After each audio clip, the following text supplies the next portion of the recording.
You ever sit down on a Saturday night, excited for a UFC card, only to realize the main event just doesn't hit like it used to? Like, you're watching it, but you're not into it. The stakes don't feel real. You think maybe it's just you. Maybe you've changed. But then you check online and everyone's saying the same thing. So what's going on with UFC main events lately?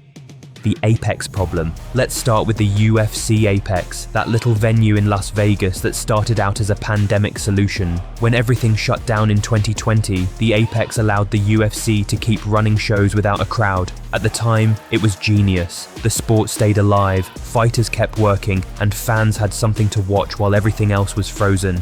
But here's the thing, it never really went away, even after the world opened up again, even after fans started filling arenas again. The UFC kept a large chunk of their schedule at the Apex, and this is where the trend starts to get real. Since 2021, about 40% of UFC cards every year have been held there. That's nearly half. And when you look at which fights end up in the Apex, well, that's when it gets interesting. In 2021, 90% of the weakest main events those cards fans ripped apart online took place at the Apex. In 2022, it was 89%, then 85% in 2023, and last year, 83%. The message is loud and clear. The UFC knows which cards are weaker, and they're deliberately putting them in a setting where they don't have to sell tickets. No gate to worry about, no crowd reactions, no awkward camera shots of empty seats, just a controlled soundstage where a weak main event can fly under the radar. And once you start seeing that pattern, it's hard to unsee it. The UFC isn't just randomly booking dull headliners, they're creating a two-tier system. Big names and meaningful fights go to the pay-per-views and international cards. Everything else, that gets quietly shipped off to the Apex where expectations are already low. The guaranteed money factor. Now, you might be asking, why would the UFC want to put on weaker cards? Here's where the business side comes in. The UFC has a deal with ESPN.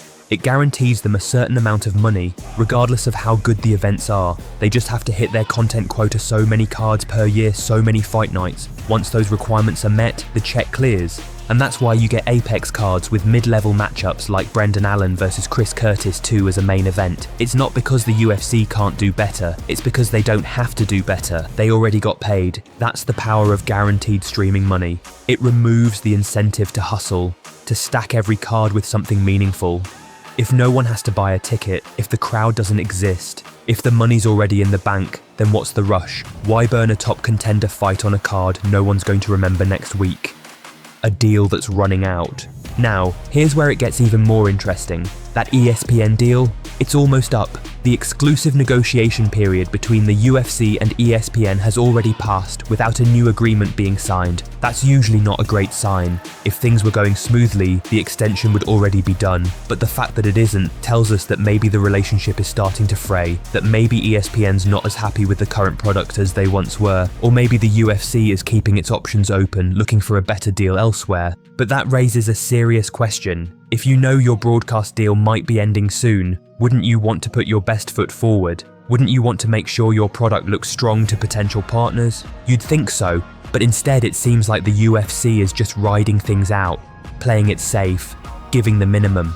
Like they've already accepted that this phase is coming to a close, and they're just coasting to the finish line. And look, fans aren't dumb. We can feel when the quality dips, and it's not just about missing big stars. Back in the day, even non-title main events had weight, top 5 guys, clear implications for the rankings, fights that made you feel like the winner was heading somewhere. Now, half the time, it's 2 guys coming off losses, fighting just to keep their names in the mix. That's why the hype feels gone. That's why these main events don't grab you anymore, because the UFC isn't building them to matter. They're filling slots, meeting contracts, saving the good stuff for the numbered cards and letting the rest slide. The solution's right there. That's the wild part. The fix is obvious. Scale back the Apex. Make the UFC build cards that can stand in front of real fans again. Reconnect with that energy that made this sport what it is. Because right now, the message from the UFC is clear. Not all events are created equal. Some are meant to build stars. Others are just there to keep the content flowing, and as long as the Apex exists, that system stays intact. It's not about a shortage of talent, it's not about a packed schedule, it's about intent. The UFC is choosing to prioritize some events over others, and the ones they don't care about, they end up in a soundstage with a shrug and a stream. The trend is real, so yeah, if you felt like UFC main events have gotten worse lately, you're not wrong. 2024 was one of the weakest years in recent memory for main events. And 2025? It's not looking any better so far. But the thing that's more frustrating than the bad fights is the fact that this trend is on purpose. It's not a fluke, it's not a coincidence, it's a calculated business move, a corporate strategy to deliver just enough without pushing too hard. And that's a tough pill to swallow for fans who remember the golden years, when every main event felt like an event. Now, too often, it feels like background noise. And maybe that's the big question here: when did UFC fight nights stop being can't miss? And more importantly, are we okay with that? Because the solution isn't complicated. The UFC just has to want to fix it. Let us know your thoughts in the comments. If you enjoyed this breakdown, give it a like, hit that subscribe button, and tap the bell so you don't miss the next deep dive. Thanks for watching, fight fans. See you in the next one.